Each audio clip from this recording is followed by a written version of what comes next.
नमस्कारम। अब हम पढ़ते हैं अपना अगला topic, making order out of chaos, Mendeleev's periodic table. यानी कि इसमें हम पढ़ेंगे कि मेंडलीव जो साइंटिस्ट था, इसने अपना कौन सा पीरियोडिक टेबल बनाया था, कैसे बनाया था, उसकी क्या कमियां थी, क्या उसकी अच्छाइयाँ थी, ये सब चीज़ें हम इसमें पढ़ेंगे। यहाँ एक वर्ड आ रहा है, देखो, making order out of chaos. Chaos मतलब है कि जब चीज़ें उलझी हुई हों, यानी कि उलझी हुई चीज़ें हों, उल्टी फुल्टी हों, तो उसको बोलते हैं क्योस। कि अब तक जो एलिमेंट्स हैं वो सब उलझे हुए हैं। हम सब क्या कर रहे हैं, मतलब ये जब सब साइंटिस्ट क्या कर रहे हैं, उन एलिमेंट्स को सुलझाने की कोशिश कर रहे हैं, उन एलिमेंट्स को सुलझाकर पीरियोडिक टेबल बनाने की कोशिश कर रहे हैं। तो सबसे पहले हमने डोबेराइनर पढ़ा था, फिर हमने न्यूलैंड्स के बारे में पढ़ा, अब तीसरा साइंटिस्ट आया मेंडलीव। ध्यान रखना, यहाँ एक वर्ड है, देखो, मेंडलीव। एक साइंटिस्ट आप पढ़ोगे इसी 10th क्लास में ही, बायोलॉजी के लेसन में, जिस लेसन का नाम है हेरिडिटी एंड इवोल्यूशन।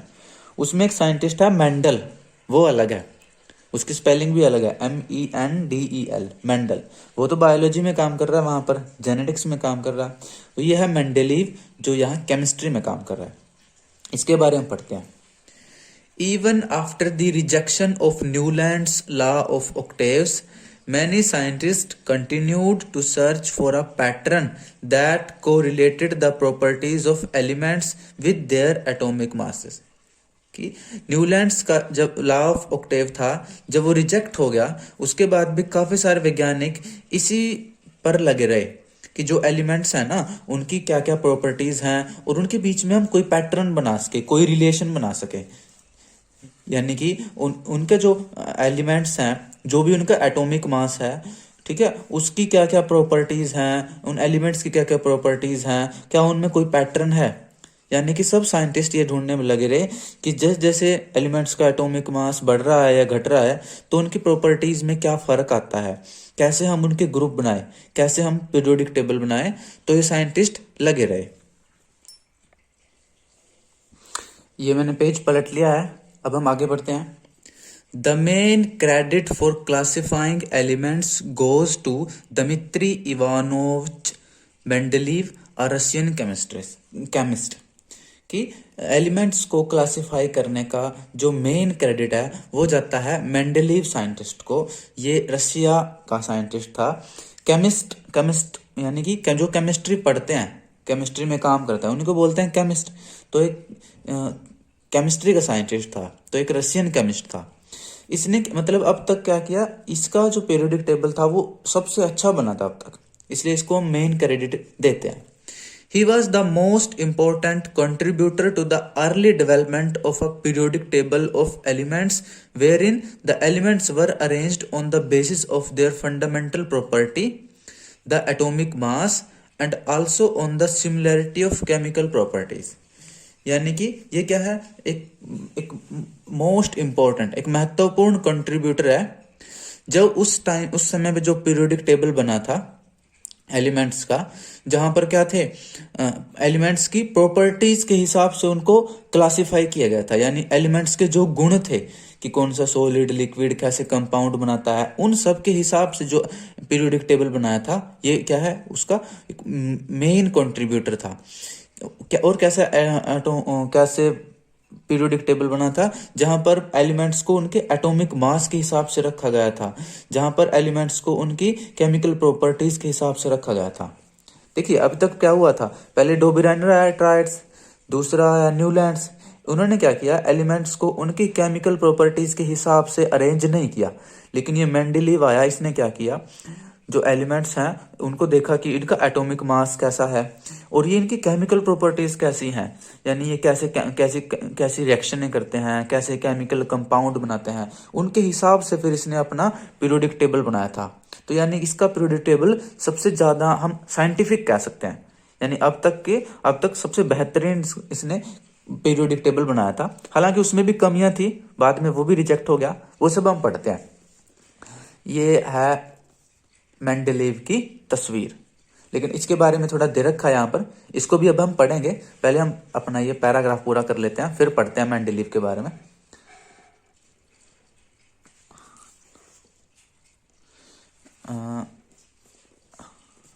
मैं बुक सेट कर लेता हूँ। When Mendeleev started his work, 63 elements were known. जब मेंडेलीव ने पीरियोडिक टेबल पे काम करना शुरू किया उस समय 63 एलिमेंट यानी 63 एलिमेंट उस समय उनकी डिस्कवरी हो चुकी थी। He examined the relationship between the atomic masses of the elements and their physical and chemical properties. Mendeleev ने क्या किया कि जो एलिमेंट्स हैं उनके एटॉमिक मास के बीच में क्या रिलेशन है और उनकी फिजिकल प्रॉपर्टीज और केमिकल प्रॉपर्टीज में क्या रिलेशन है, उसके बेस उनको स्टडी किया। ध्यान रखना, मेंडेलीव ने क्या किया, ये भी स्टडी किया कि उनके एटॉमिक मास अगर बढ़ रहा है घट रहा है तो एलिमेंट्स के कैसे कैसे कैरेक्टर हैं, यानी छोटे कम एटॉमिक मास वालों के क्या कैरेक्टर हैं, ज़्यादा एटॉमिक मास वालों के क्या कैरेक्टर हैं। और उसने क्या स्टडी किया कि एलिमेंट्स की फिजिकल प्रॉपर्टीज़ क्या हैं, केमिकल प्रॉपर्टीज़ क्या हैं, है ना, वो बाहर से कैसे दिख रहे हैं, वो केमिकल कंपाउंड कैसे बना रहे हैं, वो सब चीज़ें उसने स्टडी की। ये सारी प्रॉपर्टीज़ उसने स्टडी की। Among chemical properties, Mendeleev concentrated on the compounds formed by elements with oxygen and hydrogen. कि मेंडेलीव ने क्या किया कि जब वो केमिकल प्रॉपर्टीज स्टडी कर रहा था तो उसने ये देखा कि जो एलिमेंट्स हैं ना वो ऑक्सीजन से कैसे कंपाउंड बनाते हैं, हाइड्रोजन से कैसे कंपाउंड बनाते हैं। यानी उसने ये स्टडी किया कि कोई एलिमेंट ऑक्सीजन से रिएक्ट करके क्या बनाता है, कोई एलिमेंट हाइड्रोजन से रिएक्ट करके क्या बनाता है, कैसे कंपाउंड बनाता है, ये सब उसने स्टडी किया। He selected hydrogen and oxygen as they are very reactive and formed compounds with most elements. उसने हाइड्रोजन और ऑक्सीजन को ही क्यों चुना, क्योंकि हाइड्रोजन और ऑक्सीजन ये दोनों रिएक्टिव एलिमेंट हैं। ये क्या करते हैं, काफी सारे कंपाउंड बनाते हैं, काफी सारे एलिमेंट से रिएक्ट करके कंपाउंड बनाते हैं। तो इसलिए मेंडेलीव ने क्या किया, उसने देखा कि जो एलिमेंट्स हैं ना वो कौन कौन से ऑक्सीजन से कैसे रिएक्ट करते हैं, वो हाइड्रोजन से कैसे रिएक्ट करते हैं, तभी तो वो ग्रुप बनाएगा। मान लो दो एलिमेंट ऑक्सीजन से रिएक्ट कर रहे हैं तो क्या होगा, उनकी गुण मिल रहे हैं। कोई दो एलिमेंट हाइड्रोजन से रिएक्ट करते हैं, ऑक्सीजन से रिएक्ट करते, तो इस तरह उसने स्टडी किया कि कौन कौन से क्या क्या बना रहे हैं। The formulae of the hydrides and oxides formed by an element were treated as one of the basic properties of an element for its classification. क्या होता है, उसने फॉर्मूला स्टडी किए कि कोई एलिमेंट जब हाइड्रोजन से रिएक्ट करेगा तो क्या बनाएगा, वो हाइड्राइड बनाएगा, और कोई एलिमेंट जब ऑक्सीजन से रिएक्ट करेगा तो क्या बनाएगा, ऑक्साइड बनाएगा। तो उसने उनके फॉर्मूले को लिख लिया कि वो कैसे कोई एलिमेंट ऑक्साइड के कैसे फॉर्मूले बनाता है। जैसे मैं आपको बताऊं, जैसे CO2 है, उसको क्या लिखेंगे, कार्बन डाइऑक्साइड। ठीक है, तो उसी तरह से चलो मैं इधर लिख रहा हूं, अभी पेज लिखने के बजाय मैं इधर लिख रहा हूं। जैसे मान लो CO2 ये क्या है, कार्बन का ऑक्साइड, कार्बन डाइऑक्साइड। SO2 ये क्या है, सल्फर का ऑक्साइड, सल्फर डाइऑक्साइड। तो देखो कार्बन भी दो ऑक्सीजन से रिएक्ट कर रहा है, सल्फर भी दो ऑक्सीजन से रिएक्ट कर रहा है ना। तो उसने इस तरह देखा भी कौन से एलिमेंट ऑक्सीजन से कैसे ऑक्साइड बनाते हैं। उसने फिर क्या देखा कि हाइड्राइड कैसे बनाते हैं। हाइड्राइड कैसे होते हैं, जैसे ये है H2S है ना, हाइड्रोजन सल्फाइड। ये सल्फर देखो, सल्फर ऑक्सीजन दो ऑक्सीजन से भी रिएक्ट कर रहा है, सल्फर दो हाइड्रोजन से रिएक्ट कर रहा है। ठीक है, इसी तरह से और कैसे बनाया उसने, जैसे सोडियम की लगाए, अगर हम देखो ये हाइड्रोजन के लगाए, देखो H2O दो हाइड्रोजन ऑक्सीजन से रिएक्ट कर रहे हैं। इस तरह Na2O दो सोडियम ऑक्सीजन से रिएक्ट कर रहे हैं, है ना। तो इस तरह उसने क्या किए, ऑक्साइड के फॉर्मूले स्टडी किए, हाइड्राइड के फॉर्मूले स्टडी किए। जैसे CH4 ये भी एक हाइड्राइड ही है, कार्बन 4 हाइड्रोजन से रिएक्ट करता है। इस तरह उसने क्या किया, एलिमेंट्स ऑक्सीजन से कैसे रिएक्ट कर रहे हैं, एलिमेंट्स हाइड्रोजन से कैसे रिएक्ट कर रहे हैं, ऑक्साइड कैसे बना रहे हैं, हाइड्राइड कैसे बना रहे हैं, ये सब उसने स्टडी किया। उसके बाद है he then took 63 cards and on each card he wrote down the properties of one element. अब उसने क्या किया, क्योंकि 63 एलिमेंट थे तो उसने 63 कार्ड ले लिए, कागज ले लिए या कार्ड ले लिए, है ना। एक एलिमेंट के लिए एक कार्ड ले लिया और एलिमेंट की जितनी भी प्रॉपर्टीज थी उस कार्ड पे लिख ली कि उसका एटॉमिक मास कितना है, वो ऑक्साइड कैसे बनाता है, वो हाइड्राइड कैसे बनाता है। ये सब जानकारी लिख ली। तो उसने 63 एलिमेंट्स की जानकारी 63 कार्ड्स पर लिख ली। He sorted out the elements with similar properties and pinned the cards together on a wall. अब उसने क्या किया, उन कार्ड को स्टडी किया, जिन जिन एलिमेंट की प्रॉपर्टी सेम सेम दिख रही थी उसने वो कार्ड उठा लिए और उनको क्या किया, सारे कार्ड्स को ऐसे दीवार पे टांग दिया। देखा कि ओके इन दो एलिमेंट की प्रॉपर्टी मिल रही है, उनको पास पास रख दिया, दो एलिमेंट की प्रॉपर्टीज नहीं मिल रही उनको दूर दूर रख दिया। तो ऐसे उसने उनको स्टडी करने के लिए, उनको कैटेगराइज करने के लिए दीवार पे टांग दिया। He observed that most of the elements got a place in a periodic table and were arranged in order of their increasing atomic masses. उसने क्या देखा कि भाई मेरा उसका पीरियोडिक टेबल बन गया। उसने क्या किया, ज्यादातर एलिमेंट जो थे वो एटॉमिक मास के अकॉर्डिंगली अरेंज हो पा रहे थे। देखो यहाँ पर भी इंपॉर्टेंट पॉइंट है, मेंडेलीव ने कैसे एलिमेंट को अरेंज किया, according to their increasing atomic mass, यानी कि एलिमेंट्स के मास के बढ़ते क्रम में मेंडेलीव ने एटम्स को या एलिमेंट्स को अरेंज किया। यानी सबसे कम मास वाला आगे रखा, सबसे ज्यादा मास वाला पीछे रखा, तो उनके इंक्रीजिंग ऑर्डर में रखा। It was also observed that there occurs a periodic reoccurrence of elements with similar physical and chemical properties. उसने देखा कि जब मैं एटॉमिक मास के अकॉर्डिंगली एलिमेंट्स को इंक्रीजिंग ऑर्डर में रख रहा हूं तो उनकी फिजिकल और केमिकल प्रॉपर्टीज भी थोड़ी मैच करती हैं। On this basis Mendeleev formulated a periodic law. अब इसके बेस पे मेंडेलीव ने अपना पीरियोडिक लॉ बनाया, है ना। इसको कैसे कह सकते हैं, Mendeleev's law of periodic table. ये क्या कहता है law, it states that the properties of elements are the periodic function of their atomic masses. ये काफी इंपॉर्टेंट लाइन है, यानी इसने अपने पीरियोडिक टेबल का निचोड़ डाल दिया इस लाइन में। क्या क्या है ये कि द पीरियोडिक लॉ या Mendeleev's periodic law states that the properties of elements, कि एलिमेंट्स के जो गुण हैं वो क्या है, are the periodic function of their atomic masses, उनके एटॉमिक मासेस के पीरियोडिक फंक्शन है। यानी कि इसको अगर हम देसी भाषा में समझें कि भाई जो एलिमेंट्स के गुण है ना वो उनके एटॉमिक मास से निर्धारित होते हैं। जैसे जैसे एटॉमिक मास बढ़ता है उस हिसाब से उनके गुण बढ़ते घटते हैं। यानी कम एटॉमिक मास के वाले एलिमेंट के गुण आपस में मिलते हैं, ज्यादा एटॉमिक मास वाले एलिमेंट के गुण आपस में उनके साथ मिलते हैं। यानी ऐसा नहीं है कि भी कोई एलिमेंट कम मास का है कोई ज्यादा मास का है, उनके गुण कम मिलेंगे, लेकिन ज्यादा मास वाले के ज्यादा गुण मिलेंगे और कम एटॉमिक मास वाले एलिमेंट के ज्यादा गुण मिलेंगे। एक बार और पढ़ दूं, मेंडेलीव का पीरियोडिक लॉ क्या कहता है, it states that the properties of elements, कि एलिमेंट्स के गुण are the periodic function of their atomic masses, वो उनके एटॉमिक मास के द्वारा निर्धारित किए जाते हैं। ठीक है, तो आए समझ में। इसके बाद अब हम ये लाइन आगे पढ़ने से पहले थोड़ा पीछे चलते हैं और मेंडेलीव के बारे में पढ़ते हैं, इसके जीवन के बारे में लिख रखा है थोड़ा सा, ये पढ़ते हैं।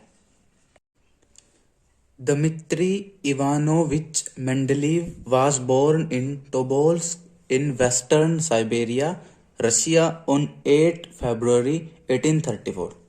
कि मेरी प्रोनाउंसिएशन देख लेना, कई बार मेरी प्रोनाउंसिएशन गलत होती है वर्ड्स की, उसके लिए please forgive me. So 8 February 1834 में मेंडेलीव का जन्म हुआ था वेस्टर्न साइबेरिया, रशिया में। Mendeleev could join a university only due to the efforts of his mother. Mendeleev university में पढ़ पाया, यूनिवर्सिटी तक पहुंच पाया, ये उसकी माँ के प्रयासों की वजह से ऐसा हो पाया। Dedicating his investigations to his mother he wrote, अपनी इन्वेस्टिगेशंस को, जो भी उसने स्टडी किया, जो भी उसने रिसर्च की, उन सारी रिसर्च को वो अपनी माँ को समर्पित करते हुए लिखता है। शी इंस्ट्रक्टेड विद एग्जाम्पल, कि उन्होंने मुझे उदाहरण देकर समझाया। करेक्टेड विद लव, प्रेम से मेरी गलतियों को सही किया। And travelled with me to places spending her last resources and strength, और वो मेरे साथ अलग अलग जगहों तक उन्होंने मेरे साथ यात्रा की और अपनी सारी ऊर्जा, अपने सारा पैसा, अपना सारा समय देकर मेरे साथ अंतिम क्षणों तक मेरे साथ यात्रा की। She knew that with the aid of science, without violence, with love but firmness, all superstitions, untruth and errors could be removed. वो जानती थी कि साइंस की मदद से ही, विज्ञान की मदद से ही, बिना हिंसा के, लेकिन प्रेम से, लेकिन मजबूती के साथ सारे अंधविश्वासों को, असत्य को तथा गलतियों को ठीक किया जा सकता है, दूर किया जा सकता है। The arrangement of elements he proposed is called Mendeleev's periodic table. कि मेंडलीव ने जो एलिमेंट्स को अरेंज किया उसको उसने नाम दिया मेंडलीव्स पीरियोडिक टेबल। अभी हम पढ़ेंगे इसको। The periodic table proved to be the unifying principle in chemistry. कि जो पीरियोडिक टेबल उसने दिया वो केमिस्ट्री के अंदर एक यूनिफाइंग प्रिंसिपल की तरह प्रूव हुआ, साबित हुआ। यूनिफाइंग प्रिंसिपल मतलब, यूनिफाई का मतलब होता है कि कई चीजों को जोड़ देना, मिला देना, एक आकार कर देना। It was the motivation for the discovery of some new elements. कि मेंडलीव की जो पीरियोडिक टेबल था उसने मोटिवेशन किया, उसने मोटिवेट किया कि और भी एलिमेंट्स की डिस्कवरी हो सकती है। अभी हम पढ़ेंगे कि इसने कैसा पीरियोडिक टेबल दिया था। Mendeleev's periodic table contains vertical columns called groups and horizontal rows called periods। कि मेंडलीव के जो पीरियोडिक टेबल था उसमें जो वर्टिकल कॉलम्स थी, वर्टिकल कॉलम्स जो यानी कि ऐसे, ये वर्टिकल जो कॉलम होती है, ऐसे खड़े जो कॉलम होती है, उसको नाम दिया गया ग्रुप्स। और जो हॉरिजॉन्टल रोज थी, यानी जो हॉरिजॉन्टल इस तरह, जो जैसे हमारी लाइनें हैं, हॉरिजॉन्टल जो रोज थी, पंक्तियां थी, उनको नाम दिया गया पीरियड्स। अभी हम जैसा कि टेबल 5.4 में दिखाया गया है। अब हम देखते हैं टेबल 5.4। ये है मेंडलीव का पीरियोडिक टेबल। तो देखिए इसमें जो ये वर्टिकल जो लाइनें हैं, वर्टिकल जो पंक्तियां हैं, इनको क्या बोलते हैं? ग्रुप्स। तो कितने ग्रुप हैं मेंडलीव के पीरियोडिक टेबल में? टोटल 8 ग्रुप हैं। और जो हॉरिजॉन्टल लाइनें हैं इनको बोलते हैं पीरियड। तो टोटल पीरियड कितने हैं? 6 पीरियड हैं। तो मेंडलीव के पीरियोडिक टेबल में टोटल 8 ग्रुप थे और टोटल 6 पीरियड थे। तो देखो ये इसमें एलिमेंट्स को अरेंज किया हुआ है। देखो ये हाइड्रोजन है। मेरी इसमें एनसीईआरटी बुक में थोड़ा प्रिंटिंग थोड़ी सी लाइट है, इसके लिए मुझे माफ करना। तो आपकी बुक में ज्यादा डार्क प्रिंटिंग होगी। तो देखो ये हाइड्रोजन है, lithium, beryllium, boron, carbon, nitrogen, oxygen, fluorine, sodium, magnesium, aluminium, silicon, phosphorus, sulphur, chlorine, ऐसे चल रहा है। ठीक है। तो यहाँ देखो हाइड्रोजन का एटॉमिक मास 1 होता है, लिथियम का 6.9, बेरिलियम का 9, बोरोन का 10.8। तो ऐसे देखो एटॉमिक मास के इंक्रीजिंग ऑर्डर में अरेंज कर रखा है, इंक्रीजिंग ऑर्डर है ना, बढ़ते क्रम में अरेंज कर रखा है। तो ठीक है। अच्छा, इसमें एक चीज लिख रखी है, देखो, चलो पहले मैं पढ़ के सुनाता हूं आपको। ये देखो यहाँ लिख रखा है, Mendeleev's periodic table was published in a German journal in 1872। यानी 1872 में मेंडलीव ने अपना पीरियोडिक टेबल को पब्लिश कराया था। कहाँ पर? एक जर्मन जर्नल में। जैसे न्यूज़पेपर में न्यूज छपती है ना, साइंस की मैगजीन होती है, तो ऐसे साइंस के जर्नल होते हैं जहां पर साइंटिस्ट अपनी जो भी उन्होंने खोज करी है वो पब्लिश कराते हैं। तो उसने 1872 में जर्मन जर्नल में अपना ये पब्लिश करा दिया कि देखो मैंने ऐसे करके एक पीरियोडिक टेबल बनाया है। In the formula for oxides and hydrides at the top of the columns, the letter R is used to represent any of the elements in the group. Note the way formulae are written. अच्छा, कहता है कि इसने ना हर एक group के ऊपर ना एक फॉर्मूले लिख रखे हैं। देखो यहाँ देखो, जैसे फर्स्ट ग्रुप में क्या लिखा R2O और RH, सेकंड ग्रुप में क्या लिखा RO RH2, थर्ड में क्या लिखा R2O3 RH3, फोर्थ में RO2 RH4। ये क्या है? ऊपर वाला फॉर्मूला तो ऑक्साइड का है, यानी ये मेंटल कह रहा है कि ये ना कैसे ऑक्साइड बनाएंगे, ऐसे ऑक्साइड बनाएंगे। बस आपको क्या करना है, R की जगह एलिमेंट रख दो, जैसे R2O, R की जगह हाइड्रोजन रख दो, H2O। है ना। और ये नीचे वाले फॉर्मूले हैं हाइड्राइड के। तो मेंडलीव ने बताया कि इस तरह के तो ऑक्साइड बनाता है, ऊपर फॉर्मूला लिख कर समझाया, और इस तरह के हाइड्राइड बनाता है, ऊपर फॉर्मूला लिख कर समझाया। ठीक है, आगे पढ़ते हैं। Note the way formulae are written, कि नोटिस कीजिए फॉर्मूले किस तरह से लिखे गए हैं। For example, the hydride of carbon CH4 is written as RH4 and oxide of CO2 as RO2, है ना। वही कहता है कि जैसे जहां पर RO2 लिखा हुआ है, इसका मतलब है R की जगह आप एलिमेंट रख दो। जैसे अगर कार्बन रखेंगे तो RO2 क्या बन जाएगा, CO2, है ना। देखो यहाँ पर देखते हैं हम, RO2 किसमें है, RO2 इसमें है, देखो RO2, ठीक है। तो RO2 में क्या है, जो कि कार्बन, तो R की जगह कार्बन रख दो तो क्या बन जाएगा, RO2, कार्बन रख दिया R की जगह तो क्या बन गया, CO2, है ना। RH4 R की जगह लिख दिया, कार्बन रख दो, CH4, मीथेन बन जाएगा। तो यानी क्या कहता है कि इस फॉर्मूले में आप R की जगह इनमें से कोई भी एक एलिमेंट रख दो, वैसा ऑक्साइड बन जाएगा। इस फॉर्मूले में आप R की जगह इनमें से कोई भी एलिमेंट रख दो, वैसा हाइड्राइड बन जाएगा। तो इस तरह से क्या है, एलिमेंट्स कैसे कैसे ऑक्साइड बनाते हैं, कैसे कैसे हाइड्राइड बनाते हैं, वो इस तरह से डिफाइन किया गया। आगे बढ़ते हैं। Achievements of Mendeleev's periodic table, कि यानी कि मेंडलीव की पीरियोडिक टेबल की उपलब्धियां क्या थी, क्या क्या इसने अच्छे पॉइंट्स रखे सामने। While developing the periodic table, there were a few instances where Mendeleev had to, अच्छा इसमें हम ये भी पढ़ेंगे कि क्या उपलब्धियां क्या थी, और आगे ये भी पढ़ेंगे कि कमियां वगैरह क्या थी। While developing the periodic table, there were a few instances where Mendeleev had to place an element with a slightly greater atomic mass before an element with a slightly lower atomic mass। यानी कि देखो Mendeleev ने क्या किया था, elements को उनके atomic mass के इंक्रीजिंग ऑर्डर में रखा था। यानी पहले कम एटॉमिक मास वाला, फिर ज़्यादा एटॉमिक मास वाला, फिर उससे ज़्यादा एटॉमिक मास वाला, और सबसे लास्ट में सबसे ज़्यादा एटॉमिक मास वाला। लेकिन कहीं जगह पर इसने अपने रूल को तोड़ दिया। इसने क्या किया कि पहले तो ज़्यादा एटॉमिक मास वाले को रख दिया, और बाद में कम एटॉमिक वाले मास वाले को रख दिया। यानी ये इसकी कमी है। क्या किया इसने, रखना तो ऐसे था, पहले कम एटॉमिक मास वाला फिर ज्यादा एटॉमिक मास वाला, इसने उल्टा कर दिया कहीं कहीं जगह पर, कि ज्यादा एटॉमिक मास वाले को पहले लिख दिया और कम वाले को बाद में लिख दिया। अभी हम पढ़ेंगे कि कहाँ कहाँ इसने ऐसा किया है। यानी ये तो इसकी क्या थी, कमी थी। The sequence was inverted so that elements with similar properties could be grouped together.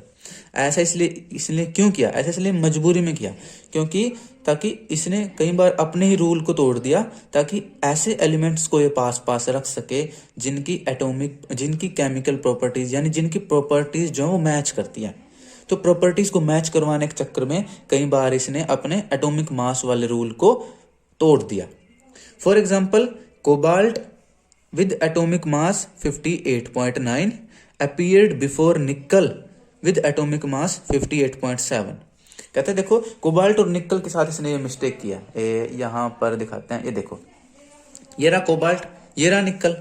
रखना तो कैसे था, पहले कम मास वाले को रखना था, फिर ज्यादा मास वाले को रखना था, लेकिन उसने उल्टा कर दिया। देखो निकल का एटॉमिक मास है 58.71 और कोबाल्ट का है 58.93।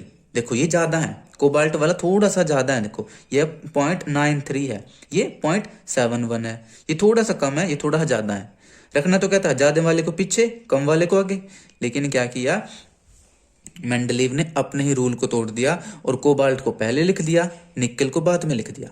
यानी ये क्या थी, इसने अपने नियम को तोड़ दिया। यानी इसके पीरियोडिक टेबल की एक छोटी सी कमी है। आगे पढ़ते हैं। Looking eight table 5.4 can you find out one more such anomaly, कि आप 5.4 में देख करके, एनोमली का मतलब क्या होता है, एनोमली का मतलब होता है असंगत, यानी कि जैसे गड़बड़ हो रही हो जहां पर, यानी असंगत। ठीक है, तो ये असंगत था ना, ये कि कोबाल्ट को बाद में लिखना था, निकल को पहले, लेकिन इसने उल्टा कर दिया, यानी असंगत, है ना, एनोमली। तो कहते हैं आप और ऐसी मिस्टेक के ढूंढ सकते हो इस पीरियोडिक टेबल में। तो इसने कई जगह है, देखो अभी हम देखते हैं कई और मिस्टेक भी कर रखी है। ये तो इसने खुद ही बता दी बुक ने, कि कोबाल्ट और निकल किया। एक ये भी लिया, देखो मैंने पहले इसको अंडरलाइन कर रखा है, ये देखो ये है V फॉर वेनेडियम और CR होता है क्रोमियम, ठीक है। तो वेनेडियम का एटॉमिक मास देखो 50.94 और क्रोमियम का है 50.20, है ना। देखो इसका कम है, इसका कितना है 0.20, इसका 0.94, ये ज्यादा है ये कम है ना। तो कम वाले को पहले लिखना था, ज्यादा वाले को बाद में, लेकिन यहां भी इसने क्या किया, अपने ही रूल को तोड़ दिया। ऐसे ही एक मिस्टेक यहां पर भी हो रही है, देखो आयोडीन का एटॉमिक मास है 126.90 और Te यह है टेलुरियम, टेलुरियम का है 127.60।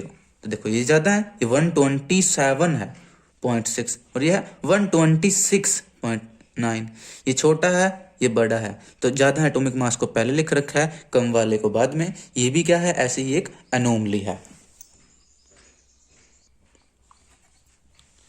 आगे पढ़ते हैं। Further Mendeleev left some gaps in his periodic table, कि मेंडलीव ने अपने पीरियोडिक टेबल में कई जगह पर गैप छोड़ दिया, खाली स्थान छोड़ दिया। ये देखिए, है ना, मेंडलीव देखो ये सारा गैप है, ये गैप खाली खाली खाली खाली, है ना। यहाँ पर देखो ये गैप है, ये खाली, ऐसे ये गैप है, ये गैप है, यहाँ पर गैप खाली खाली, कई जगह पर खाली है। जैसे यहाँ पर देखो ये एलिमेंट है, ये एलिमेंट है, ये खाली जगह है, यहाँ है, फिर ये खाली जगह है, यहाँ है, यहाँ है, ये खाली जगह है। ऐसे काफी जगह पर उसने गैप छोड़ दिया मेंडलीव ने अपने पीरियोडिक टेबल में। और फिर बाद में क्या कहा उसने, instead of looking upon these gaps as defects, Mendeleev boldly predicted the existence of some elements that had not been discovered at that time. कि ये जो गैप थे ना, इनको डिफेक्ट मानने की बजाय, इनको कमी मानने की बजाय मेंडलीव ने बोल्डली, है ना, यानी पूरा आत्मविश्वास के साथ क्या कहा कि ये खाली स्थान कमी नहीं है, भविष्य में नए नए एलिमेंट की खोज होगी और वो नए एलिमेंट इस खाली स्थान में भरे जाएंगे। तो ये मेरे पीरियोडिक टेबल की कमी नहीं बल्कि इसकी खासियत है कि फ्यूचर में जो भी एलिमेंट डिस्कवर होंगे आप इन खाली जगहों में, इन गैप्स में उनको लिख देना। तो ये तो फायदा है, उसने इनको कमी नहीं माना। Mendeleev named them by prefixing a Sanskrit numeral eka 1 to the name of preceding element in the same group, कि मेंडलीव ने क्या किया, उन खाली स्थान में ना नाम रख दिया उनका, है ना। जैसे मतलब यहाँ पर एक एलिमेंट है, मान लो यहाँ पर एक एलिमेंट है, ठीक है, मान लो यहाँ पर बोरोन है, मान लो सपोज, ठीक है, मान लो बोरोन है यहाँ पर, इसके बाद एक खाली जगह है। तो मेंडलीव ने क्या कहा, इस खाली जगह का नाम रख दिया। कैसे नाम रख दिया, इसका नाम रख दिया एका बोरोन। क्या नाम रख दिया, एका बोरोन। यानी इसका मतलब क्या है, एका जो है वो संस्कृत से लिया गया शब्द है। देखो संस्कृत उन्होंने भी यूज कर रखा, तो संस्कृत का एक शब्द लिया उसने एका, एका का मतलब होता है वन, है ना। तो एका और उसके बाद क्या किया, जो खाली जगह थी ना उसके पहले जो भी एलिमेंट था उसके आगे एका लगा दिया। जैसे मान लो यहाँ खाली जगह है, इसके पहले देखा ये बोरोन है, तो मेंडलीव ने कहा यहाँ एका बोरोन आएगा, फ्यूचर में कोई आएगा एका बोरोन। फिलहाल उसने नाम रख दिया एका बोरोन, फ्यूचर में जो भी आएगा, ठीक है। अभी मैं और एग्जांपल से समझाता हूं। जैसे for instance scandium, gallium and germanium discovered letter, कि स्कैंडियम की, गैलियम की और जर्मेनियम की, इनकी क्या थी, खोज बाद में हुई थी। And have properties similar to eka boron, eka aluminium and eka silicon respectively. यानी कि इनकी जो तीनों एलिमेंट हैं, इनकी जो प्रॉपर्टीज थी वो किनसे मैच कर रही थी, एका बोरोन, एका एल्यूमिनियम और एका सिलिकॉन से, ठीक है। चलो एक बार मैं पढ़ लेता हूँ, फिर मैं आपको समझाता हूँ कि क्या है, क्योंकि पेज बदलना पड़ेगा ना। अभी पहले हम पढ़ लेते हैं, फिर मैं बताता हूँ। The properties of eka aluminium predicted by Mendeleev and those of element gallium which was discovered later are replaced एका aluminium are listed as follows। कि मेंडलीव ने एक एलिमेंट का नाम रखा था, खाली स्थान का नाम रखा था एका एल्यूमिनियम, ठीक है। एका एल्यूमिनियम की जगह पर बाद में गैलियम की डिस्कवरी हुई और गैलियम को रखा गया। और जैसा मेंडलीव ने कहा था कि फ्यूचर में एलिमेंट्स की डिस्कवरी होगी और वो यहाँ गैप में भरे जाएंगे, ऐसा कुछ कुछ देखा भी गया, क्योंकि मेंडलीव ने जो नाम रखा था एका एल्यूमिनियम, वहां पर गैलियम अच्छे से फिट बैठ गया, मतलब लगभग लगभग फिट बैठ गया। ठीक है, जिसको यहाँ पर इसके द्वारा दिखाया गया है कि कैसे उनकी प्रॉपर्टीज मैच करती थी, है ना। एक बार मैं पीछे चल के दिखाता हूं कि वो क्या कह रहा है। यानी यहां देखिए, जैसे ये बोरोन था, ठीक है, और यहां पर ना पहले खाली जगह थी, और मेंडलीव ने इसका नाम रखा था एका बोरोन, कि भाई बोरोन के बाद यहाँ कुछ आएगा, एका बोरोन। ठीक है, लेकिन बाद में यहाँ डिस्कवरी हुई स्कैंडियम की, और स्कैंडियम कहाँ आ गया, एका बोरोन की जगह पर रखा गया। उसी तरह से यहाँ पर सिलिकॉन था, ये जगह पहले खाली थी, तो मेंडलीव ने इसका नाम रखा एका सिलिकॉन, कि सिलिकॉन के बाद की जगह एका सिलिकॉन। बाद में क्या हुआ, जर्मेनियम एलिमेंट की डिस्कवरी हुई, और जर्मेनियम को कहाँ रखा गया, बिल्कुल जैसे मेंडलीव ने बताया था, एका सिलिकॉन की जगह पर रखा गया, यानी वो यहाँ पर बैठ गया, फिट बैठ गया। उसी तरह ये वाली जगह खाली थी, तो मेंडलीव ने क्या किया, इसका नाम रखा एका एल्यूमिनियम, कि एल्यूमिनियम के बाद कुछ यहाँ आ सकता है, और बाद में यहाँ पर गैलियम की डिस्कवरी होगी, तो एका एल्यूमिनियम की जगह पर गैलियम को रखा गया। तो यानी कि मेंडलीव ने जो कहा था कि फ्यूचर में एलिमेंट्स डिस्कवर होंगे, उसको आप मेरी पीरियोडिक टेबल में रख सकते हो। ऐसा साइंटिस्टों ने देखा भी कि वाकई में हम ऐसा रख सकते थे। ठीक है, अब हम इसकी आगे जो टेबल है ना, अभी मैं पेज पलटूंगा तो उसमें हम क्या पढ़ेंगे, इसकी गैलियम की और एका एल्यूमिनियम। देखो यहाँ पर नाम क्या था, मेंडलीव ने कहा था यहाँ पर एका एल्यूमिनियम आएगा, और बाद में डिस्कवरी हुई गैलियम की, तो गैलियम और एका एल्यूमिनियम के बीच में क्या सिमिलैरिटीज थी, क्यों इसको यहाँ रखा गया, अभी हम अगले पेज पर पढ़ते हैं। देखिए ये वो टेबल है जिसमें दिखा रखा है, ये तो था नाम रखा हुआ मेंडलीव का एका एल्यूमिनियम। बाद में एक साइंटिस्टों ने एलिमेंट खोजा जिसका नाम गैलियम रखा, तो देखा गया कि गैलियम को हम एका एल्यूमिनियम की जगह रख सकते हैं, क्योंकि उसकी प्रॉपर्टीज एका एल्यूमिनियम से मिल रही थी। कैसे, मेंडलीव ने कहा था कि एका एल्यूमिनियम में क्या है, 68 एटॉमिक मास होगा, गैलियम का लगभग उतना ही था, कितना था, 69.7। एका एल्यूमिनियम जो था ऑक्साइड कैसा बना रहा था, A2O3, और गैलियम वैसा ही बना रहा था, Ga2O3। एका एल्यूमिनियम क्लोराइड कैसे बना रहा था, ECl3, और गैलियम वैसे ही बना रहा था, GaCl3। इसलिए क्या किया गया, बाद में गैलियम को एका एल्यूमिनियम की जगह रखा गया। This provided convincing evidence for both the correctness and usefulness of Mendeleev's periodic table. ठीक है, इससे क्या हुआ कि हम मतलब जो मेंडलीव का पीरियोडिक टेबल था उसको करेक्टनेस साबित हुई, उसकी यूजफुलनेस साबित हुई, है ना, कि वो प्रूव भी कर पा रहा है अपने पीरियोडिक टेबल में जो जो उसने अपने विचार रखे हैं, है ना, और दूसरा वो यूजफुल भी लग रहा, क्योंकि बाद में कुछ एलिमेंट्स को हम रख भी सकते थे। Further it was the extra ordinary success of Mendeleev's prediction that led chemists not only to accept his periodic table but also recognize him as the originator of the concept on which it is based। ठीक है, कि क्या हुआ कि ये जो Mendeleev ने जो प्रेडिक्शन की थी ना, ये सही साबित हुई, है ना, ये सफल साबित हुई। इसकी वजह से जो साइंटिस्ट थे, जो केमिस्ट्री के साइंटिस्ट थे, केमिस्ट थे, उन्होंने मेंडलीव के पीरियोडिक टेबल को एक्सेप्ट भी किया, और उसको क्या किया, मतलब उसको रिकॉग्नाइज किया कि ये जो कॉन्सेप्ट है ये मेंडलीव के नाम से चलता है ना, क्योंकि मतलब कि ये इसी ने ये सिद्धांत दिया ना कि आप फिजिकल केमिकल प्रॉपर्टीज और एटॉमिक मास के बेस पर एलिमेंट पीरियोडिक टेबल बनाइए। तो इसलिए हम मेन क्रेडिट पीरियोडिक टेबल बनाने का मेंडलीव को देते हैं, क्योंकि अब तक के जितने पीरियोडिक टेबल थे उनमें सबसे बेहतरीन पीरियोडिक टेबल मेंडलीव का लगा वैज्ञानिकों को। फिर क्या हुआ, noble gases like helium, neon and argon have been mentioned in many a context before this. These gases were discovered very late because they are very inert and present in extremely low concentrations in our atmosphere। अच्छा, अब आई बात noble gases की, जैसे helium Nobel gas होती है, neon noble gas, argon noble gas, और भी कई होती हैं, जीनोन, क्रिप्टन, ऐसे होती हैं। ये फेमस ज्यादा है, हीलियम, नियोन, आर्गन। इनकी डिस्कवरी ना बाद में हुई थी, सबसे आखिरी में हुई थी इनकी डिस्कवरी। क्यों डिस्कवरी आखिर में हुई थी? क्योंकि ये इनर्ट थी। इनर्ट का मतलब क्या है? इनर्ट उसको बोलते हैं जो कोई क्रिया नहीं करता, यानी ये रिएक्शन ही नहीं करती थी। अब जब ये किसी से रिएक्शन ही नहीं करती थी, किसी से कंपाउंड ही नहीं बनाती थी, तो साइंटिस्टों की नजर में ही नहीं आई है। ठीक है। और दूसरी वजह क्या थी? दे present in extremely low concentration, यानी ये बहुत कम मात्रा में है हवा में, एटमॉस्फेयर में, इसलिए वैज्ञानिकों की नजर में ही नहीं आए। समझ में आया? ही नोबल गैसेस की डिस्कवरी सबसे आखिर में क्यों हुई? क्योंकि वो इनर्ट थी, यानी कि वो रिएक्शन ही नहीं करती थी। अब रिएक्शन ही नहीं करती थी तो दिखती नहीं थी।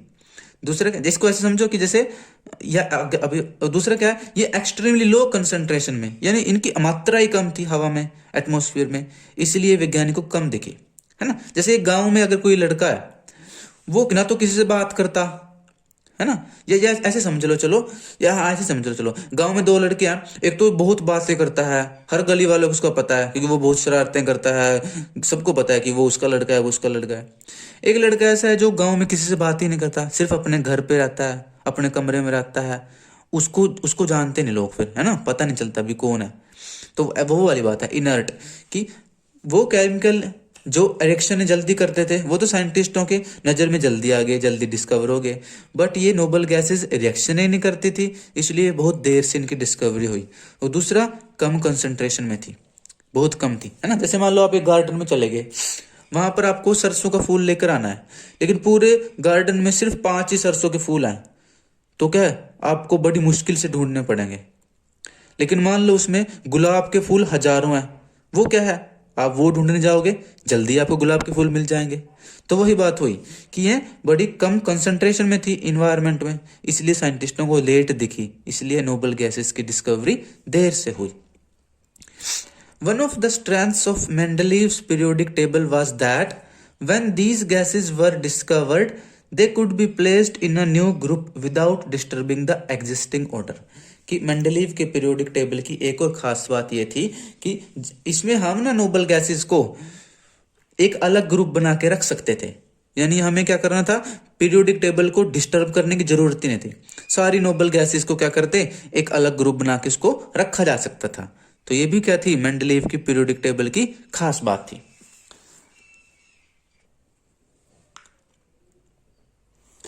अगला टॉपिक है लिमिटेशंस ऑफ मेंडलीव्स क्लासिफिकेशन, यानी कि मेंडलीव की क्लासिफिकेशन की क्या लिमिटेशंस थी, क्या क्या कमियां थी। अब मैंने पिछले उसमें पढ़ा, अच्छाइयां पढ़ी कि वो सक्सेसफुल होता जा रहा था, उसने फ्यूचर में प्रोडिक्ट कर दिया था, ये सब। अब कुछ कमियां भी पढ़ते हैं। Electronic configuration of hydrogen resembles that of alkali metals, कि जो हाइड्रोजन है उसकी इलेक्ट्रॉनिक कॉन्फ़िगरेशन अल्कली मेटल से मैच करती है। तो सबसे पहले मैं दिखाता हूं आपको अल्कली मेटल कौन सी होती है।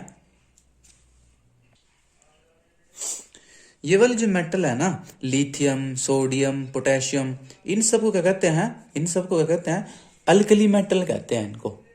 तो इस लाइन में कहता है कि जो हाइड्रोजन की इलेक्ट्रॉनिक कॉन्फ़िगरेशन है वो अल्कली मेटल से मैच करती है।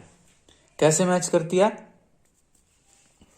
ये देखिए यहां मैंने हाइड्रोजन लिखा है और ये अल्कली मेटल्स हैं, लिथियम, सोडियम, पोटेशियम की हाइड्रोजन की इलेक्ट्रॉनिक कॉन्फ़िगरेशन लिखते हैं। इलेक्ट्रॉनिक कॉन्फ़िगरेशन क्या, कि जो एटम्स होते हैं ना उनके शेल होते हैं, जैसे फर्स्ट सेल को के कहते हैं, फिर एल कहते हैं, फिर एम कहते हैं, फिर एन कहते हैं।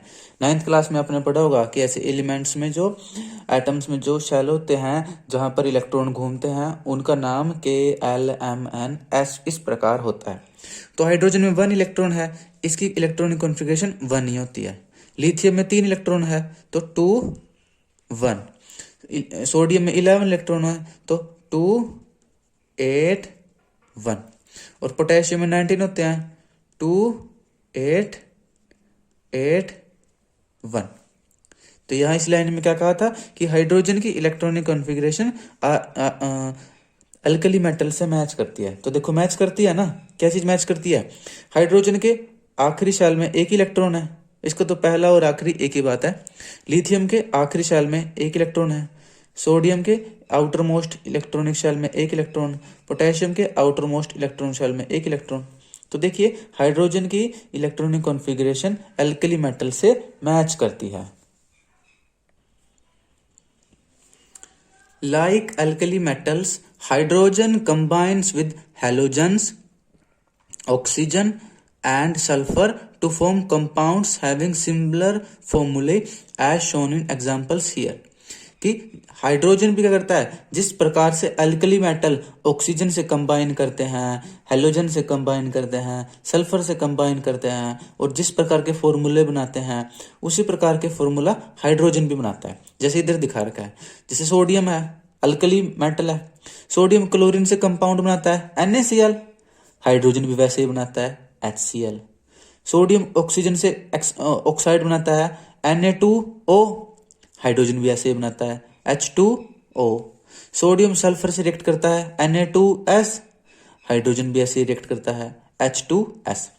यानी ये क्या बताना चाहता है कि यहाँ पर कि हाइड्रोजन के जो प्रॉपर्टीज हैं वो अल्कली मेटल से मैच करती हैं। ठीक है, आगे क्या बताता है,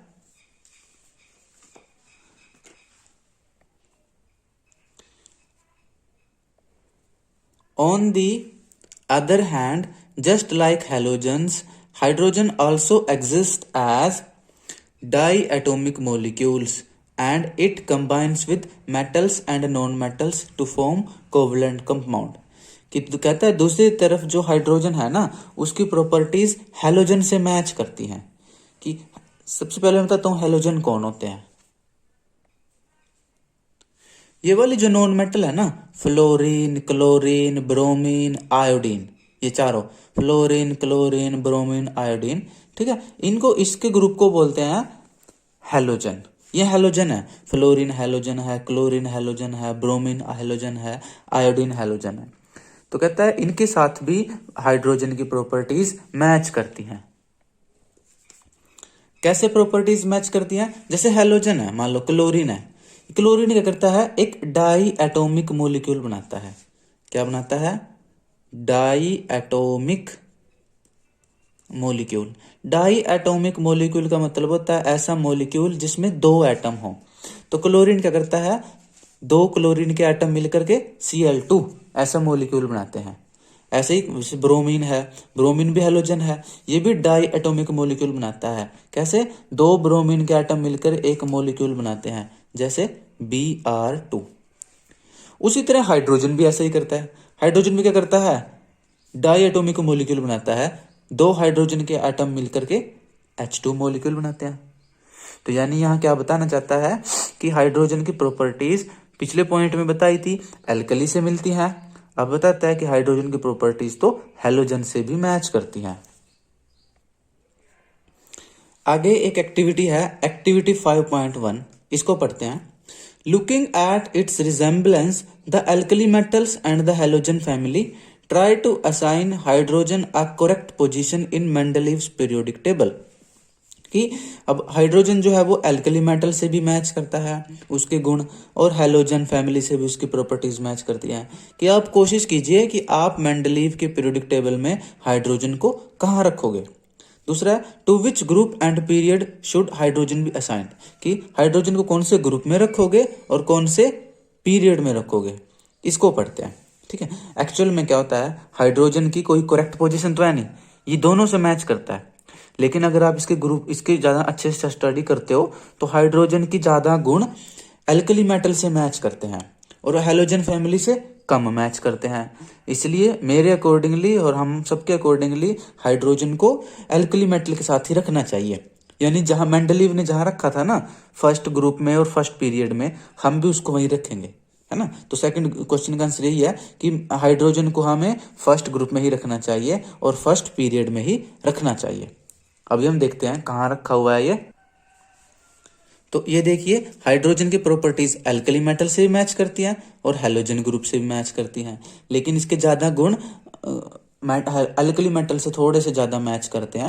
हालांकि इसकी करेक्ट पोजीशन तो अभी नहीं पता है अभी कहाँ रखनी चाहिए, लेकिन हमारे हिसाब से भी इसको फर्स्ट ग्रुप में ही रखना चाहिए। यानी फर्स्ट ग्रुप है ये और फर्स्ट पीरियड है। देखो ये फर्स्ट ग्रुप है और ये फर्स्ट पीरियड है, तो फर्स्ट पीरियड में और फर्स्ट ग्रुप में ही हाइड्रोजन को रखा जाना चाहिए। Certainly no fixed position can be given to hydrogen in the periodic table, कि निश्चित तौर पर हाइड्रोजन को हम एक फिक्स पोजीशन नहीं दे सकते क्योंकि इसके प्रॉपर्टीज दो जगह मैच करती हैं। This was the first limitation of Mendeleev's periodic table, कि ये भी मेंडलीव पीरियोडिक टेबल की एक कमजोरी थी, एक लिमिटेशन थी, है ना। He could not assign a correct position to hydrogen in his table, कि वो हाइड्रोजन को अपने पीरियोडिक टेबल में एक उचित पोजीशन, एक उचित स्थान नहीं दे सका। आगे बढ़ते हैं। Isotopes were discovered long after Mendeleev had proposed his periodic classification of elements, कि मेंडलीव की जो पीरियोडिक क्लासिफिकेशन है उसके काफी समय बाद आइसोटोप की डिस्कवरी हुई। Let us recall that isotopes of an element have similar chemical properties but different atomic masses, कि आइसोटोप क्या होते हैं, आइसोटोप के ना केमिकल प्रॉपर्टीज तो सेम होती है लेकिन उनकी एटॉमिक मास डिफरेंट होते हैं, उनकी फिजिकल प्रॉपर्टीज डिफरेंट होती है। यानी आप 9th में पढ़कर आए हो, या अगर हम ऐसे बोले आइसोटोप क्या होते हैं, ये ऐसे एटम होते हैं जिनका एटॉमिक मास तो या जिनका एटॉमिक नंबर तो सेम होता है लेकिन एटॉमिक मास डिफरेंट होता है। एक बार और बता दूं, यानी ऐसे एलिमेंट, ऐसे एटम जिनका एटॉमिक नंबर तो सेम है लेकिन एटॉमिक मास डिफरेंट है, उनको आइसोटोप कहते हैं। तो आइसोटोप की डिस्कवरी होगी। अब यहां प्रॉब्लम आ गई मेंडलीव के पीरियोडिक टेबल में कि इनको कहां रखा जाए, क्योंकि मेंडलीव की पीरियोडिक टेबल क्या थी, एटॉमिक मास के अकॉर्डिंग थी। अब आइसोटोप का एटॉमिक मास तो डिफरेंट डिफरेंट होता है, इसका मतलब उनको दो जगह रखना पड़ेगा, लेकिन उनका एटॉमिक नंबर सेम होता है, उनकी केमिकल प्रॉपर्टीज सेम होती है। अब केमिकल प्रॉपर्टी सेम होने के हिसाब से उसको एक जगह रखना चाहिए। तो अब मेंडलीव की पीरियोडिक टेबल में दूसरी बड़ी कमजोरी ये थी कि आइसोटोप को हम इसमें नहीं रख सकते। चलो आगे पढ़ते हैं, अब बाकी क्या कहती है book. 10 isotopes of all elements posed a challenge to Mendeleev's periodic law, कि आइसोटोप्स ने क्या किया, मेंडलीव पीरियोडिक लॉ के लिए मुसीबत खड़ी कर दी क्योंकि इसमें आइसोटोप को फिट नहीं बैठते थे। Another problem was that the atomic masses, अच्छा चलो इतना ही पढ़ते हैं पहले, उसके बाद क्या है, ये एक्टिविटी 5.2 दे रखी है तो 5.2 पढ़ते हैं इसको, ठीक है। Consider the isotopes of chlorine, chlorine 35, chlorine 37, कहता है क्लोरीन के दो आइसोटोप को स्टडी कीजिए।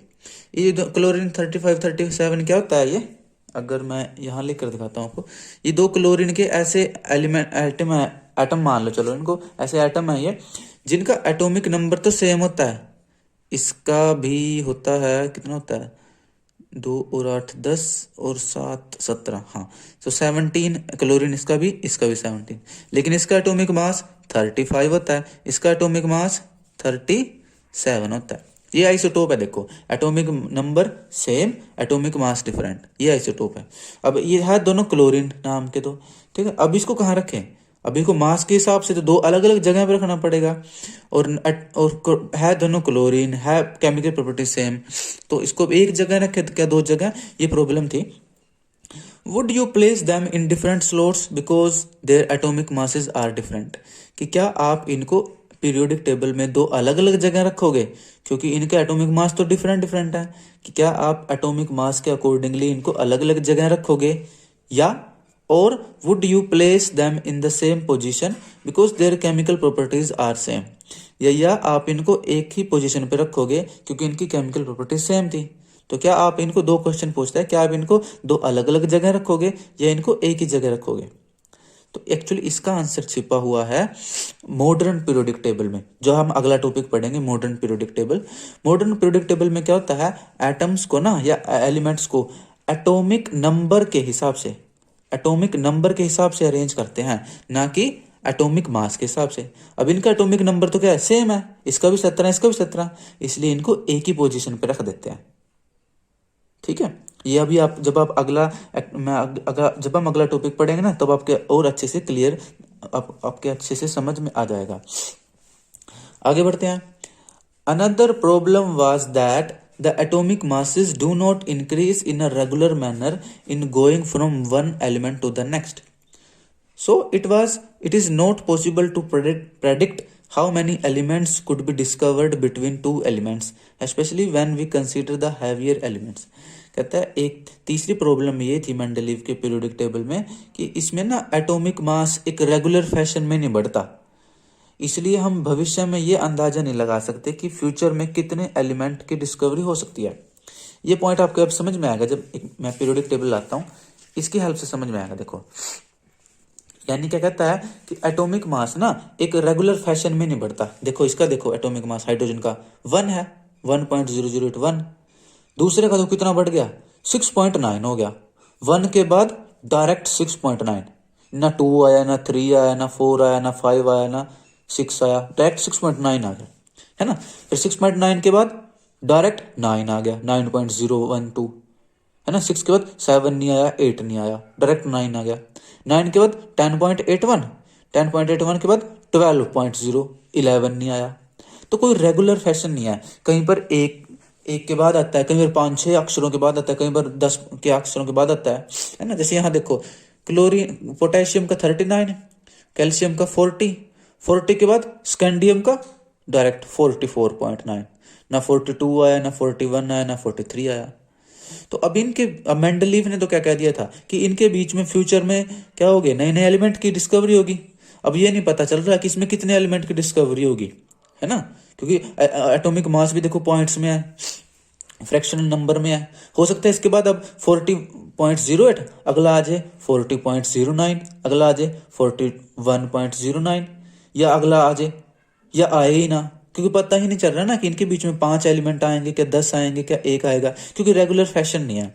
अगर 1 2 3 के हिसाब से होता तो हम देख लेते भाई ये 44 है, ये 40 है, तो 44 में से 40 गया, यानी 3-4 एलिमेंट और आ जाएंगे इसमें, ठीक है। ये 4 आ जाएंगे, मान लो 3 और आ जाएंगे, 41 42 43 आ जाएंगे। लेकिन यहाँ पर क्या है, रेगुलर फैशन में एटॉमिक मास बढ़ ही नहीं रहा। कहीं पर 5 छलांग लगाता है, कहीं पर 6 छलांग लगाता है, कहीं पर 1 लगाता है, कहीं पर 1 से भी कम लगाता है। जैसे यहाँ देखो 50.94, 50.20, है ना, तो पॉइंटों में चल रहा है। यहाँ देखो 54.9, 55.85, है ना, पॉइंटों में चल रहा है। तो इस तरह क्या है कि मेंडलीव की पीरियोडिक टेबल में ये भी कमी थी कि इसमें एटॉमिक मास एक रेगुलर ऑर्डर में नहीं बढ़ता, इसलिए फ्यूचर में ये अंदाजा लगाना बड़ा मुश्किल है कि 2 एलिमेंट के बीच में फ्यूचर में कितने डिस्कवर होंगे। अब यहाँ 5 हो सकते हैं, 10 हो सकते हैं, 1 हो सकता है, कितने होंगे ये नहीं पता चल रहा था। तो हो गया अपना टॉपिक, हो गया कंप्लीट। तो ये था अपना टॉपिक मेंडलीव्स, शुरू में चलते हैं। ये था अपना टॉपिक मेंडलीव्स पीरियोडिक टेबल। तो मैं रिक्वेस्ट करता हूं कि आप इस टॉपिक को जरूर अपनी एनसीईआरटी बुक से पढ़िएगा। मिलते हैं अगले टॉपिक के साथ अगली वीडियो में, तब तक के लिए नमस्कारम, stay healthy, stay joyful and all the best to you.